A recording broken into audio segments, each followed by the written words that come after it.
This old golf cart has been sitting in my garage broken down and dusty for a few years now because the batteries died on me because I didn't keep up with the maintenance on these stupid nasty lead acid batteries. So I took those suckers out, loaded them up in my car, took them down to the local recycling plant, got 60 bucks. And I got the very best lithium battery you can buy for a golf cart. This is the Vatrer 36 volt 105 amp hour lithium battery kit. This battery has 4.03 kilowatt hours, which is equivalent to 3 100 amp hour LiFePO4 batteries. Only weighs 83 pounds. That saves me 317 pounds compared to those lead acid batteries.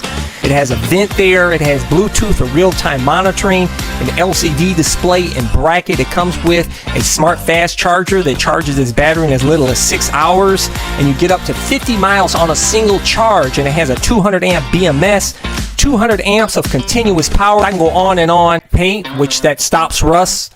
And I went ahead and I sprayed that up really good. And as you can see, the frame looks almost like new, man. Then I'm gonna go ahead and cut up and use to put on the bottom of the golf cart there so that I can support the battery.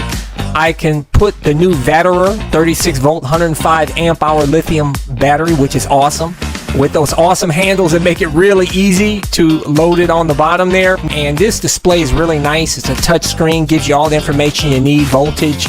You can cut on and off the discharge and charging, and also gives you the status of each cell. Of course, you can get this information via a Bluetooth via app on your phone for real-time monitoring as well. Wow, what a transformation. Man, the golf cart looks way better now. This is the true bug-out golf cart, and all made possible because of that awesome Vatrer 36 volt lithium battery. And the golf cart transformation is complete. Wow, it's like I got a new awesome golf cart. This is my new solar bug-out utility golf cart.